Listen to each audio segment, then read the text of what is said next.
We're going to be taking a look at comparing and contrasting colonial America. Okay. And in terms of it, we want to make sure that you follow Fiveable here on Twitter or Instagram. There's a YouTube channel, all of that.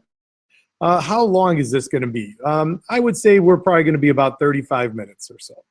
Okay. Somewhere around that, maybe 40 minutes. Depends. There are a lot of things with it. So this is really one of the big ones here. So we're basically looking at, we'll kind of go into all of that in 1 second here. So I don't want to get ahead of it here. I'll kind of explain exactly what's going on here. First of all, this is a little bit about me, okay? I'm in my 20th year. I've been teaching APUSH for a long time here, okay? Some of the books there, I mean, yeah, some of the ones, Fraser's book there. Yeah, there's a whole bunch of different ones now. It's not as many people using American Pageant as it used to be. I'd probably still say probably about 50%. A lot of people just using that AMSCO, which you know, is a great resource, you know, but I'm not 100% sure if it's a textbook really, but we'll talk about that later on. I have one right here. So, I mean, I definitely, you know, I have the 2016 here, you know, so definitely use it a lot, you know, but I don't know if it's really that great of a text, let's say. We'll talk about it later on here. I'm in my 20th year of teaching here, and so I've been teaching APUSH for about 17 years now at this point. I'm also an English teacher, so I do a lot on the writing, and we spend a lot of time on both writing and content, and I try to keep those expectations pretty high. In terms of what we are going to be seeing today, we are going to be reviewing kind of all the Age of Exploration. Then we're going to be kind of taking a look at period 2 in context. Then we're going to take a look at really our main learning target today, which is explain how and why environmental and other factors shape the development and expansion of various British colonies and developed and expanded from 1607 to 1754. Themes. I don't know what people are using for themes. Hello there, Will. I know that different people are using different things. In the past, I've used magpies. I have used bagpipe. I've used quite a few different ones. This year we are doing hello, Hiba. We are going to be using AP Gamers when we talk of things. It's just another one of the many, you know, acronyms you can come up with for the, you know, for the learning targets here, or I'm sorry, for the themes. Looking at the themes we're going to be dealing with today: regional and American culture, and then geography and environment, I would say, will be the two themes we're going to be spending a lot of time with here. Okay, so hopefully we can get into all these things here. This is pretty long here, so I'm going to try to go through things relatively quickly here. All right, let's take a look here. A couple people said that they were lost here, so I don't know how far people are, obviously. You know, in terms of my class, we are in the middle of our chapter 4, which is going to be dealing with a lot of northern colonies and things like that. But let's take a look here and see if anybody can start us off here with this. So last year, the short answer question was, you know, I kind of paraphrased it here so that, you know, we can kind of do this without breaking any copyrights here. But basically, they were looking for one similarity, one difference, and then one reason why they are different. So let's start off with the first place here. Let's start off with one similarity. So I want you to give me, now what they were just looking at was they were just looking at Chesapeake and the New England colonies. Today we are going to be focusing on 3. We're going to be taking a look at the Chesapeake, and really we're going to go throughout the South. Then we're going to look at the New England colonies, and then the middle colonies. So we're going to be doing all of those today. So last year's short answer question was just looking at the similarities, differences, and reason why they were different of the Chesapeake colonies and New England. Okay, so who can kind of help us with this? Do you want to try? Let's see some similarities here. Okay, Hannah with the religious and economic purposes. Okay, all right. The economic purposes, in terms of it, obviously money drove in Chesapeake, definitely, and they're risking literally life and limb for money. And religious was probably the bigger draw, definitely, in New England. Good. They used indentured servitude. Very good. Many indentured servants were part of it. So in terms of that, was a similarity in both, definitely. Both were settled by British. The majority of the people were British. There's no doubt about it. Probably a little bit more diversity in the Chesapeake region. Max, you haven't learned anything about this yet. We're going to be talking about it, and you'll be kind of ahead of the curve a little bit, which is a good place to be with APUSH, definitely. Okay, taking a look here. Peyton's talking about the Patriots. Eventually, eventually we're going to start to develop this true sense of identity here. And so quite a few people haven't gotten to it. So let's, my class, we're kind of right in there right now.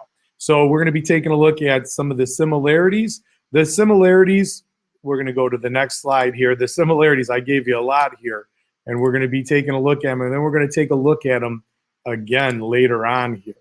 But let's take a look at the similarities here. So both are into agriculture, right? A lot of farming, right? So we're going to have a lot of farming at that time. We're going to have some cooperation with the Native Americans. This was a complex and strange relationship in many ways here.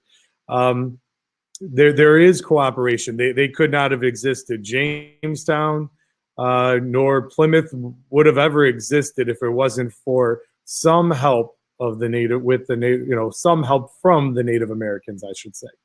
All three had some form of indentured servitude. Again, we're going to be looking at the South, New England, and the Middle Colonies.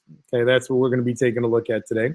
They are all going to have dependence on trade, which is going to be very important, and they're all going to have pulling factors to come here, whether we are talking about religion in New England or if we're talking about land and money opportunities in the Chesapeake. Okay. Okay, so when we're talking about the Chesapeake region, okay, good, Leona. What we're talking about there is we're talking about Virginia, Maryland, Delaware, all that area around the Chesapeake Bay.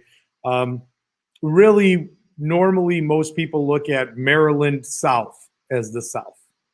And then the Middle Colonies, a lot of times Delaware, New Jersey, New York. We'll go over exactly what they are. But Virginia, Maryland, and then really you could probably go into North Carolina, and some other would be kind of considered the Chesapeake. Differences here. Chesapeake, slavery.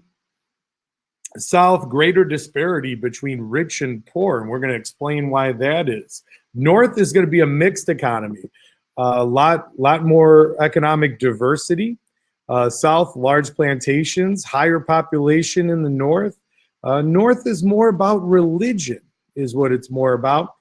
They went over, especially when you're talking about the Pilgrims. So Puritans are people who want to purify the church. Some wanted to stay with the church. Other ones wanted to separate. The Pilgrims were one of these separatist groups. They actually lived in Holland for a while. Their kids, as the textbook calls it, became Dutchified. And so they wanted a place where they could be more along the lines of English, but they could practice their religion freely. So we'll be taking a look at that as well. New England, if you were going to open up a Chuck E. Cheese So if you were going to open up a Chuck E. Cheese, you'd probably do it in the north there because it's much more family oriented. Okay, except for they didn't really play, so they probably would be empty because it would be probably considered some form of sin. So, so maybe you wouldn't want to open up your Chuck E. Cheese there, but there definitely family life is a big part there. We're going to be taking a look at self-government and some changes. The North had a town hall. The South, in Virginia, had the House of Burgesses, definitely. And then reasons for the differences. Oh, we have so many reasons for the differences. Part of it is geography and climate. Part of it is labor demands. Part of it is unequal land distribution. In terms of blue laws, good question here. We will talk about blue laws. I would say that, so blue laws are kind of religious-oriented laws. We still have some today, right, Zara? Do you have any in mind even today? We still have some blue laws. Or anybody else who would like to do that. What can't you do in many states on a Sunday, for instance? Anybody? Okay, go to work, buy alcohol. Yeah, in where I went to college, there was no buying of alcohol on Sundays, except for one Sunday. Anybody want to guess what that was? One Sunday, the people of the town of Macomb, which is Western Illinois. No, not Easter, not Easter. One Sunday. A lot of people have parties and different things around that. There we go, the Super Bowl. All right, so blue laws. In Illinois, you can't buy a car. I'm not sure about in all states on that one. You can't buy a car on Sunday still. So we still have parts of blue laws. I like that question there. We're going to come back to that, definitely. Unequal land distribution, natural resources. We're going to be taking a look at that. Led to different things, population densities. We're going to be taking a look at different careers, things like that, based on natural resources. Primogeniture, which is the concept that the eldest son got everything. And we're going to talk about how that encourages immigration as well. Hopefully I sound good and everything is working well. You know, we always have to kind of go and do a little, kind of what we've learned so far, right? So you know that the first in exploration, Spain and Portugal, this is all period one. So Spain and Portugal led the way. England was kind of on the sideline. Do you think they liked that? Okay, Will made a point there. They're going to be talking about slavery even more tomorrow. England didn't like that. Especially England didn't like that because the Protestant Reformation had happened, and there's a natural competition now between Spain and England. And so we have that going on. We have groups coming here that felt persecuted. Anybody know the story of John Howland, which is kind of just an interesting story there? He was one of the pilgrims in. He fell overboard there and he was rescued. Several people wouldn't have never been born. His direct descendants included FDR and both Bushes. So if John Howland, it would have definitely had a huge change. There are tons of people, I think 1,200 people in the John Howland Society. Just a little interesting story there that I wanted to throw in. And then we have Spain kind of losing power and England growing in power with the loss of the Spain's invincible Spanish Armada. And again, Sir Francis Drake there, he's plundering various places. You can see up in this corner here, his attack on St. Augustine brought in a lot of money into England, and they really wanted to get further into the colonies. All right. Quotes. I decided to start off all three sections with some form of quotes. Okay, so I just took these. I don't know if anybody's ever seen these little brainy quotes there. I just took them from there. And so I don't know, I'm attributing it. So hopefully they won't be mad. It's a little shout out to brainyquotes.com. But here's the one that I think starts off the South really good here. So this is from Brian Stevenson, who is a civil rights advocate here. He has the great evil of American slavery was involuntary servitude of forced labor. I really believe that the true evil of American slavery was a narrative of racial differences that we created to justify it. So, what we're doing here is we're taking a look at, one of the factors there that the South was built on, and unfortunately it was built on slavery. So we'll be taking a look at how that affects things as we move on. So anything else you can infer from this quote here?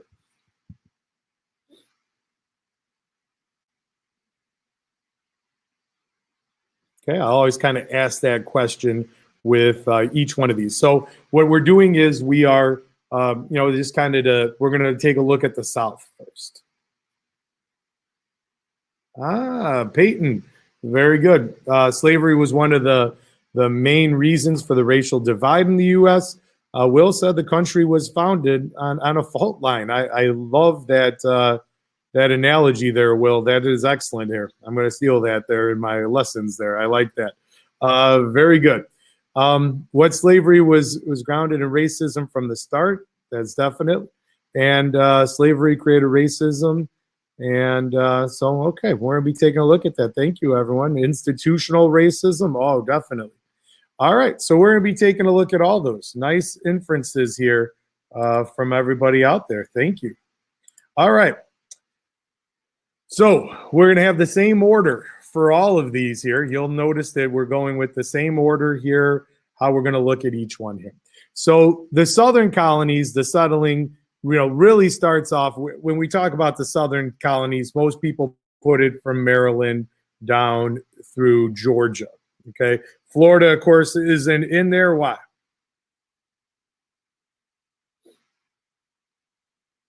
Why is Florida not in there? Right. Spanish colony. Very good. All right. So that's what most people consider the South there. Maryland on down south. They all had some forms of slavery there. All right. So mostly English, the people who settled in the South. Okay. You had Jamestown were mostly gentlemen. We talked a lot about this in my APUSH class here. They're just not used to working. This is, people who are not hard workers. They are hardly workers. And so they are kind of thrust into this, real tough wilderness here. And, it's going to be a lot of mess in the beginning there, right? Who made the Work or Starve program? Do you remember that in Jamestown? Everybody hopefully got there, I think, by now. John Smith, right. So, John Smith really goes from the outhouse to the penthouse there in Jamestown, even though there's really no real penthouse there in the conditions they were living at. But he was actually, kind of put in a prison on the ship there on the way for starting a mutiny. And eventually he is going to take over. And there is going to be more of an emphasis on working to survive. I mean, they have to survive. I'm seeing Rob's there. Yeah, that's what they were all interested in, gold, and they wanted to have all this wealth, like what was coming into Spain. And but the problem is that they can't survive unless people start doing some work and building forts and helping with all that stuff. We have a lot of English aristocrats coming over. Again, what is the reason? The big reason is the concept that the oldest son gets everything. So if you are the second, third, fourth son, whatever it is, you're just kind of out of luck in terms of land. So this is an opportunity for you to do that. Indentured servants were the original people. Anybody know what happened that made people afraid of indentured servants? Because the indentured servants did a revolt, a rebellion. Very good. Bacon's rebellion. Okay, bacon, bacon, bacon. I always think of that dog food commercial. Bacon, bacon, bacon, right? Okay. We love some bacon. You know, people are pretty crazy about bacon. They put bacon on everything. But you know, where they put everything on bacon nowadays. But Bacon, very big figure. And what he did is inadvertently, I think, you know, they were upset that the land was kind of rough, that they were getting this backcountry land that a lot of times the natives were in. And a lot of times it was causing a tremendous amount of you know, fights between them and the natives. And eventually slavery winds up coming the next year, and the first slaves arrive in Jamestown in 1619. Okay, I don't want to go into too many of Will's things for tomorrow there, but so we're going to go into some of the things. So here's the geography of the South. We're talking about Maryland to Georgia, rich, fertile soil, coastal plains. I love this. You're going to hear a lot about tidewater gentry. Okay, this picture up in the upper right-hand corner really kind of shows you the lush vegetation in, you know, the areas kind of close to the Atlantic, the tidewater gentry. So you have your Appalachian Mountains. I don't know if any of you have ever driven out, you know, to Florida or to the Carolinas or anything, but you'll notice, or if you're from that area there, you know, very green, you know, as you get towards the coast. That was the ideal land. That's where the big plantations are. That's where the easiest farming is. That is where the money is made. So they refer to them as the tidewater gentry. Okay, when you get further west here, that's the Appalachian Mountains, Highlands, Blue Ridge Mountains, places like that. And a lot of those, you know, now today, a lot of these places have become very scenic, and a lot of people love them. But at one time, they were pretty rugged. It was kind of hard to farm there. The soil was a combination of clay, silt, sand, very hard to grow. There was a tremendous amount of economic disparity there, Rob. The people who lived, the tidewater gentry, the people who lived, you know, closer to the coast, had, you know, actually, do we still have elements of this today? Right? Where's the most expensive land? Right? The coastal land, even today, right? You know, you can buy, you know, someplace in inland Florida, you know, for a lot cheaper than you could buy, you know, some oceanfront property in Miami, for instance, right? So, you know, in terms of it, there's still elements of that today. I went to South Carolina. I went to Myrtle Beach last year, and you know, you could see this disparity on our drive there, going through places like West Virginia and some of the places in North Carolina and South Carolina. And you know, there's still a lot of poverty in the Appalachian Hills and things like that. Oh yeah, yeah. I mean, you know, really, you know, you know, where land is, what is it all tied to? From Peyton's comment there, it's all tied to the ice ages, right? I live here in Illinois, and if you've ever traveled through Illinois, there's a tremendous amount of farming. We got lucky in terms of the soil with the ice ages. We had 4 ice ages here. The last one left us, yep, outside of Chicago. Yep, I'm in the south suburb of Chicago there. And, you know, we got really lucky in Illinois in terms of excellent farmland. It's just the way when the glaciers receded, what it left us. You know, other places weren't as lucky or fortunate. So, yeah, prehistoric events, really. Yeah, I think that's a pretty good, you know, thought there. The South is mostly agrarian, cash crops. What we mean by cash crops, I remember being a kid and, you know, not really understanding what cash crops, the teachers up there, 3rd, 4th grade, talking about cash crops, and I never really raised my hand to ask what they were really talking about. And cash crops just mean things that are mostly commercial. They are not grown to live, or you know, they're not like subsistence farmers. They are things that are meant to be sold in commercial markets. So tobacco, cotton later on, indigo, rice, things like that. All right, Victoria, are you in Chicago as well? Or are you just doing a little shout out to Chicago? Yep, okay, good. All right, excellent. Okay, you know where Oak Lawn is there, Victoria? No, okay. Very near, Omar, very near southwest suburb. So Oak Lawn, other ones around here, Burbank, Evergreen Park, places like that. Orland Park. Okay, you're in the northwest suburbs. Okay, probably like by Arlington Heights or something like that. Okay. Okay, so you're just the southwest suburb. You're a northwest. This is the southwest suburb here of Chicago. All right, let's take a look here at our next one here. So again, now we're going to go into the economy. Okay, so I always like to play a little music every once in a while. Now this is, I don't know if we're going to be able to hear it here. Okay.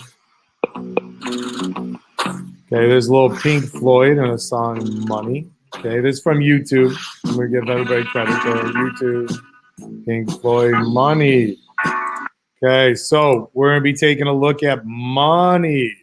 All right, so we have largely an agrarian society. Okay, and thank you, Omar, there. Money. Okay, we have labor-intensive industries. We have, so that's a key part there, labor-intensive. Tobacco, rice, indigo, all things we've talked about. Cotton, not until the 1800s. So that's something a lot of people don't realize there. Little industry in the South.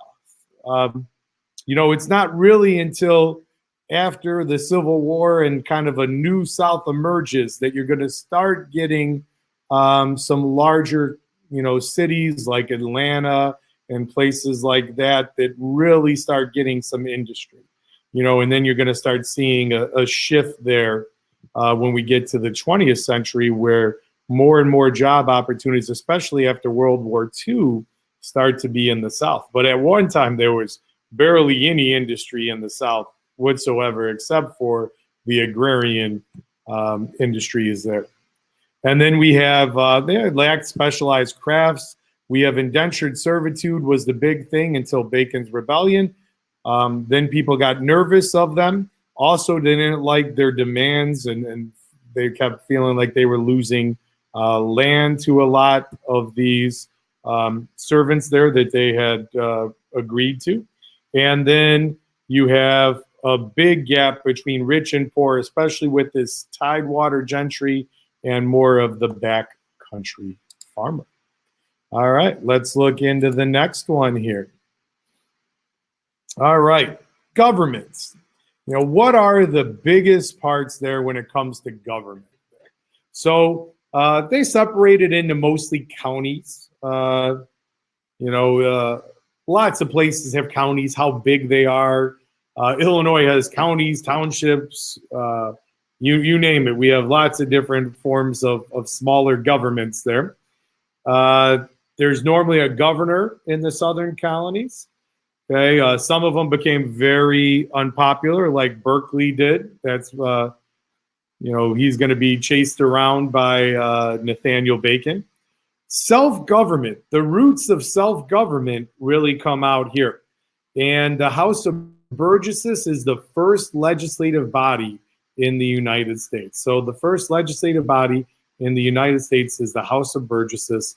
And very important to realize that the history of self-government and legislative bodies has been a long history here. So what are you starting to see? A separation from who? Who are you starting to see? What are you starting to see? Right. You're starting to see that separation come in.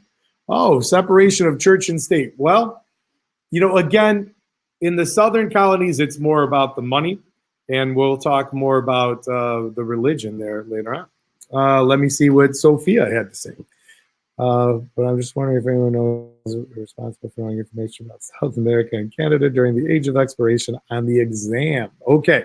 Yes, I would say that in terms of what you need to know, you really need to know where the Spanish went, and you're going to have to know about the English in Canada as well. So, yeah, I would say South America, Central America, and Canada are all part of it, definitely, Sophia.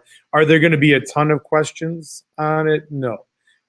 You will probably have maybe one or two multiple choice questions that kind of go with the Spanish Empire or things that may relate to situations there. Um,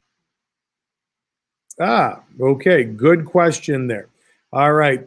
Yes, in the House of Burgesses, it would have been mostly, it would have been landowners, yes.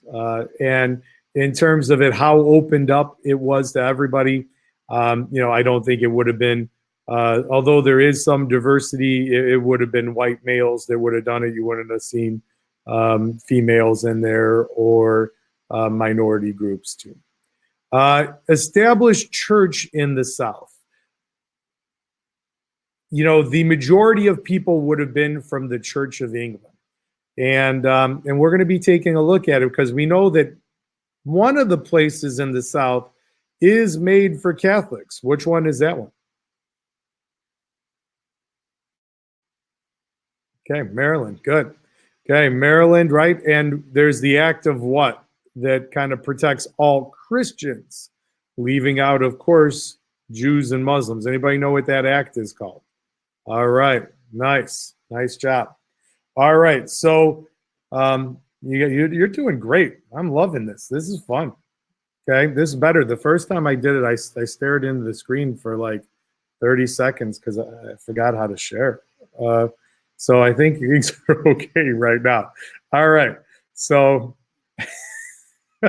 Yeah, then did you see it at like the replay? I'm like so embarrassed about it that it's still there. It's going to be there forever. Me just staring into the screen there. All right, let's continue on there. All right, and then the last one that we're going to be taking a look at is the Southern Colonies Society. Okay, so what it really is it's like the feudal system in Europe there. That's really what it's like here. You have the large landowners on top there. You have the small farmers below them. You have the landless whites below them, the indentured servants below them, and then the slaves at the bottom of the Southern society there. Again, most people were Church of England. Women normally tended the plantations and the farms. All of those things there. Education was probably mostly for the wealthy, and when they did it, they often had a tutor. I am going to have to speed up a little bit because we haven't even gotten to the northern colonies here. So we're going to start off with the northern colonies. Look at this quote here. In the early days of New England colonies, no more embarrassing or hampering condition, no greater temporal ill could befall any adult Puritan than to be unmarried. Okay, so this is a historian from the 1800s there. What can you infer from this quote? This gets us started here on the northern colonies here. Again, this is from Brainy quote.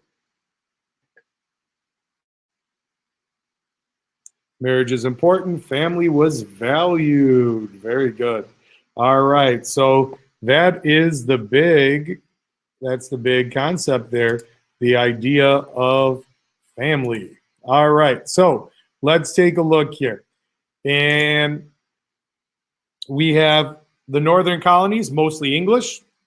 They were Puritans and Pilgrims. Does everybody understand the difference? Puritans are like a fix from within.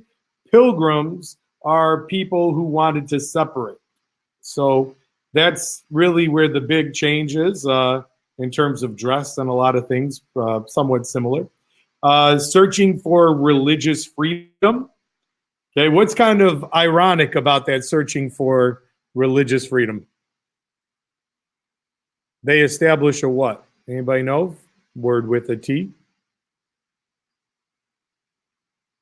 Okay, we're up to 91. Good. Theocracy, good. And do they allow for freedom of worship? They were not as tolerant. So, they didn't like that, that there wasn't enough tolerance of them and their beliefs, but then they didn't put it for other people. I guess, you would say, that, I don't know, that's some form of humans, I guess, that at times humans, when they get the power, they're not always, as nice with it as you would think that they would be.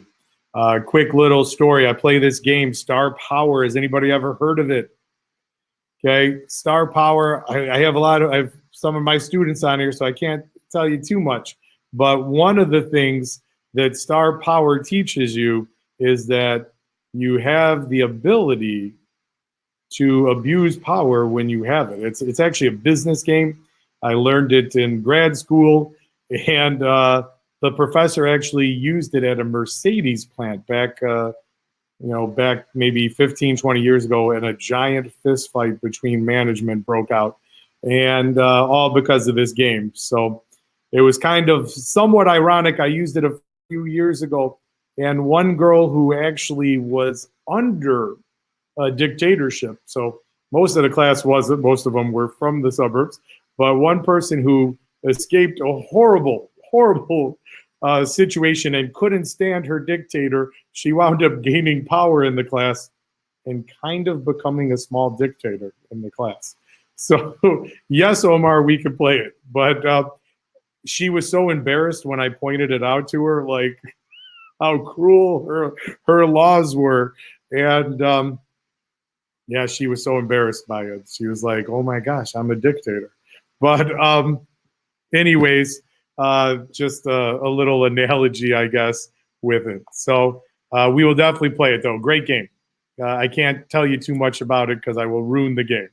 All right, Northern Colonies geography here. So where are we talking about here? We are talking about Massachusetts, Rhode Island, New Hampshire, Connecticut. What can you guess on it? Pretty long winters, poor soil, definitely rocky. So it's gonna be, kind of hard work. Great seaports, which is great for trade. That's why a place like Boston becomes such a big city and so important. Hilly and limited farming. They're not going to have giant farms there. So it's just not going to happen. How is everyone doing so far? Are you learning a lot? We going through a lot of things here? Okay, good. Good. All right. So that's the goal here. All right. Now this is going to be kind of silly here. All right. The reason why I put that in there is they are not a one-trick pony. They are not a one-trick pony. That's why I put that. The South, they're a one-trick pony. They're all agriculture. Okay, they're all agriculture. One-trick pony is not a great idea there. Okay, sure. Draymond, let me take a look at how a bit clearer on poor soil affects the economy in history. Yes.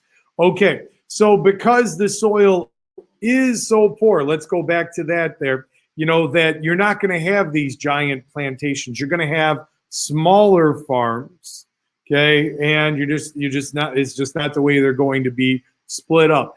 The farming is going to be hard work, so not everybody's going to go into it. They're going to take advantage of some of the other things that are also around there.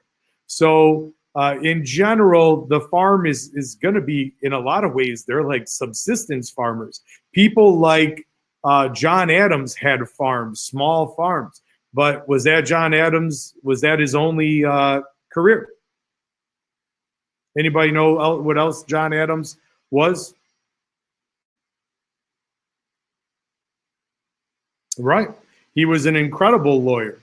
Okay, so he was a very famous lawyer, had a very famous law practice. So what my point of it is that the soil, you're not going to become a wealthy plantation owner in the North. The land just stinks. It takes a lot of work. A lot of times the whole family would be involved with this work. So other industries are going to spring up. Things like lumber industry, definitely going to be big. There's going to be abundant forest. There's going to be great ports for trade. Fur trade is going to be a big one. So people are not going to be like the South where they're just kind of farmers. Additionally, the growing season is going to be long or short in the North. What do you think? Short. Okay, it's going to be short. So, you're going to spend a lot of time where you're not farming. There's going to be a lot of winter, and there's going to be other economic opportunities there during that. Okay. Okay, again, not a one-trick. Oh, it just keeps wanting to go there over and over. Put that little. All right. Northern colonies and the government. Okay, really based on religion is what the big thing is. It is a theocracy. Okay, self-government flourishes. Okay, Mayflower Compact, Fundamental Orders of Connecticut. Those are a couple of big documents that, especially the Fundamental Orders of Connecticut, that is like a real beginning of our constitutional history. The Mayflower Compact is people getting together and making some rules to obey.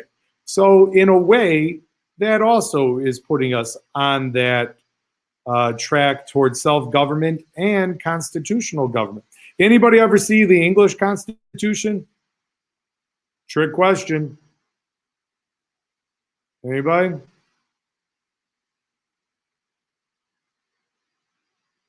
No? All right, trick question, because there is not one English Constitution. The English Constitution is made up of the Magna Carta, the English Bill of Rights, and all these different documents.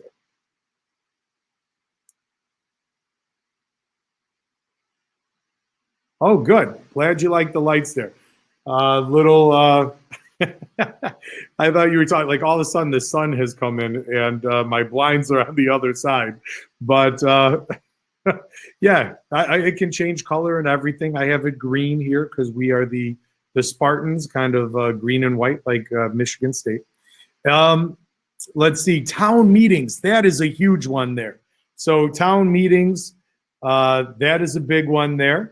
And people could speak out. I mean, you couldn't get a more democratic system. Has anybody ever watched it on, like, I don't know if you have like Comcast or anything. I have cut the cord, but if you have that, maybe your local town government meetings are there. And that's kind of interesting there to kind of see. And, people can kind of speak out and influence things on a local level. We know that sometimes, right, we talked about superstition, the Salem witch trials, and a lot of people were executed, 20 in total in the summer of 1692. All right, let's take a look at the Northern Society there. Major cities, some wealth in that cities, more wealth. Some people could even take a look at those Salem witch trials and talk about the disparity there and what happened there. Religion, the Puritans very strict, superstitious. Women had large families. They tended to the farms. Education is important for both boys and girls. What do they want them to be able to read? Yeah, I like all your, the different things here that people are putting in there. Very good. The Bible. Okay, they want them to be educated enough to read the Bible and do an excellent job of analyzing and looking at that. So that was a big part of their faith. All right, now we're going to switch gears here to the most diverse of our three colonial regions there. And I will do, there's so much here. I will do a big kind of backtrack and make sure that we have some of these differences there again. Let's take a look here. This is from a historian in the early 1900s here. In some of the middle colonies, the towns and countries were both active and had relation with each other, which was the forerunner of the present system of local government in Western states. So what can you infer from that? That there was a lot of what in the middle colonies? What do you think? Sure, I can definitely post a link to the slides, definitely. And if you have Fiveable Plus, I believe you can watch this whole thing anytime. You can take me with you. Okay. All right. So war, trade, okay. All good thoughts there. Trade, definitely. Trade, definitely. War is going to be part of things. There's no doubt about it, as these colonies especially push further west, right? And because the natives are going to, be kind of driven off the eastern lands. And then as the colonists continue to move west, there's going to be more and more Indian wars. There's no doubt about it during that time. So that's a good one too. But with the quote there, what they're referring to is more along the lines of self-government. That's going to be coming up. So more government institutions, things like that. So let's take a look here. The middle colonies there, okay, are more diverse. I don't know. That's the only picture I could find on diversity that was free in the thing I was looking at. I don't know. It's diversity in shoes. I'm not really sure. I guess all different color shoes. I'm not sure, but there's more diversity there, definitely. We have the Quakers.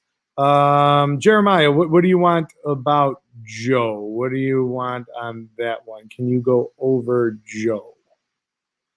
I think I don't know. Maybe that's an acronym that I'm not familiar with. Every once in a while something gets past you and you're like, oh, never thought of that. Okay, all right. Well, okay. Thank you, Joe. All right. Thank you, Jeremiah. All right. Now, so let's take a look here. So more diversity. We have Quakers. We have the Dutch. We have the French, Germans, Scots, Irish. So those are all groups there. So there is more diversity definitely in there.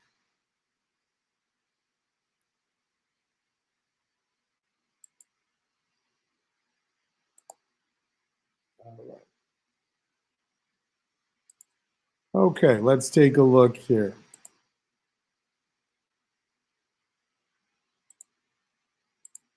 All right, next one here. All right, middle colonies. Let's take a look at the geography of the middle colonies. All right, so you have New York, New Jersey, Pennsylvania, Delaware. We have geography, favored conditions for farmers. We have fertile soil, large rivers, wide valleys, warmer than New England, so a larger growing season, no doubt about it. Okay. You can kind of see some of the pictures there from there. Okay. So you can see this is really kind of considered a breadbasket of the area there. Economy. Okay. In terms of the economy here. So we have a lot of small farms. We have a lot of grains making money there, making money in grains. We have cash crops, definitely mining, industry. So what do you notice? What word would you say about the economy?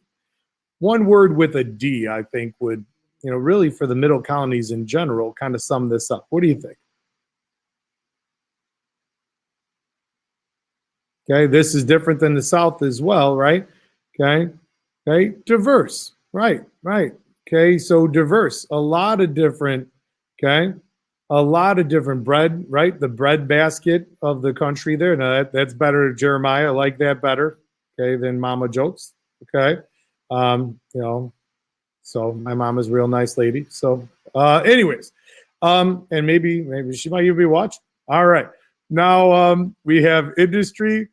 lumber. We have iron workers, slave trade, large production of breadbasket, farms, wheat, corn, cattle, pigs, lots of different things there. Mass produced a lot of food. Eventually, it's going to go into some industries, markets. You know, we know that it's considered the breadbasket of it. All right. Let's continue on here. Government in the middle colonies. So as we kind of talked about, self-government. Good. We're up to 101. Good. I like that. Okay. Maybe that last one might have been my mom. She just tuned in now.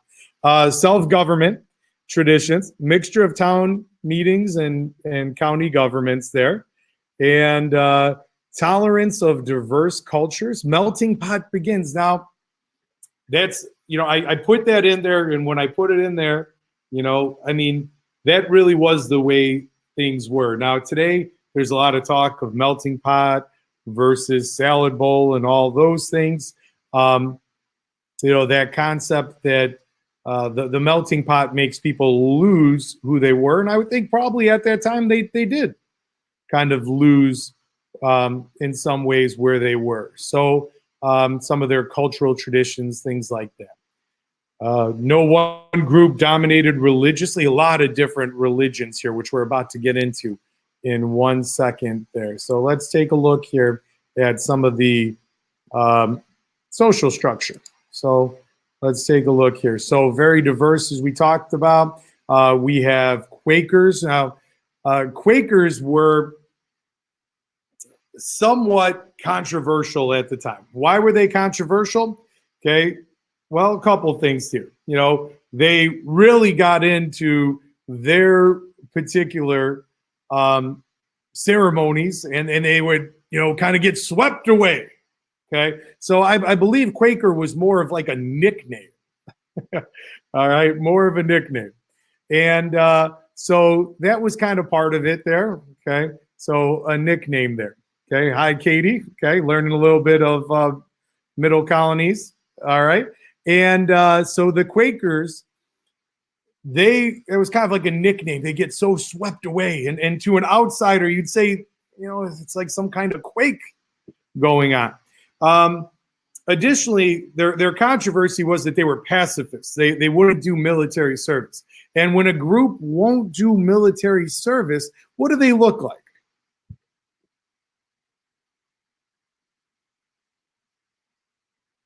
Okay, traitors, cowards, okay, dweebs. Okay, dweebs. Is dweeb still, is that used? Is dweeb used? All right, okay, traitors, dweebs, cowards. Yeah, they were looked at as unpatriotic, right? Unpatriotic. Somebody who, you know, would not be their bone spurs. People who, you know, wouldn't really kind of fight for their group there. So that's the way they were kind of looked at there. And it is, somebody talked about the American Revolution. It was a long time to get Quakers involved. If you've ever read the book John Adams or seen the series that HBO had, they did a lot with, you know, getting them involved was a huge part. All right, let's do a little review here of where we are here. All right, so what do all these places have in common? They all had some form of agriculture, right? They all had some cooperation from Native Americans. They all had some wars with Native Americans. They all had some forms of indentured servitude. They all had some trade. They needed things from elsewhere. And they all had reasons for coming here. Things that were pulling them to America, whether it was religion. Okay, Penn's letter to Indians, excellent. That is Penn's holy experiment there, and giving a place for these Quakers was very good for that. We all had some factors that brought them. So is everybody good on the similarities there? So they were mostly English. We know that the middle colonies had more diversity, right? Yes, I will definitely put some way to get these slides, definitely. Differences. Chesapeake slavery, you had South greater disparity, rich and poor. You had higher population density in the North. These are the differences here. North was more about religion. New England was all about the family. You have ethnic diversity. You have in the middle colonies. You had healthy and more stable in the North. Greater economic, remember, not one-trick ponies like the South. You had the House of Burgesses. You had versus town halls, but all of them had some forms of self-government, definitely. Reasons for the differences: more demand for labor in the South, so that led to slavery. We had unequal distribution of wealth in the South. You had natural resources differences, like the middle colonies had mining. Places like, today, if you think about it here, mining in Pennsylvania and different places. Was Chesapeake slavery different compared? Excellent question there on that one. Yes, the Deep South, as you're going to be learning about, is a more, I'm trying to watch the wording here. Trying to do my best with kind of a difficult question in a way. Slavery in the South was more widespread in the Deep South, and it was more cruel in the Deep South, in Georgia, and then later on in Alabama and everything. Why was it even more cruel? It's cruel no matter what, okay? The whole idea. But in the South, in the Deep South, the white slave owners were more worried because they were outnumbered by the slaves at some places, could be 10-1. And so, they tried to grab control. So the, whippings and things like that would happen more in the Deep South than probably, maybe a Maryland or a Chesapeake. Now, does that mean that it didn't happen in those places? No, but they were less worried about losing control in those places where slaves did not outnumber them. Like I said, potentially 10-1 in some counties in Mississippi and places like that. So does that make sense what I explained there? I hope I put that in. I mean, slavery, horrible everywhere, but even more cruel and humiliating and all those things in the Deep South. Oh, we're almost done here. So let me get, okay, let's get to that was our last slide. Good. All right, we're going to go back to here. Okay. Oh, okay. And let me get for you right now, let me get off of and I can now share it with you because a lot of people asked for that. So let's get that on there. I hope you're still there. Are you still there? Okay. Here we go. Paste it. Are you still there? Okay. How you doing there? All right. So, all right, good. I'm glad. All right. So that's what we're here at 504.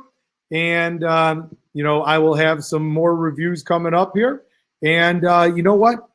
If anybody, add me on Twitter there. If you remember that first, it's @DFilippo APUSH there. If, if you have any lessons that you want me to put in there, I can create those and get people doing those lessons. Okay. All right. Thank you very much. All right. All right. Thank you.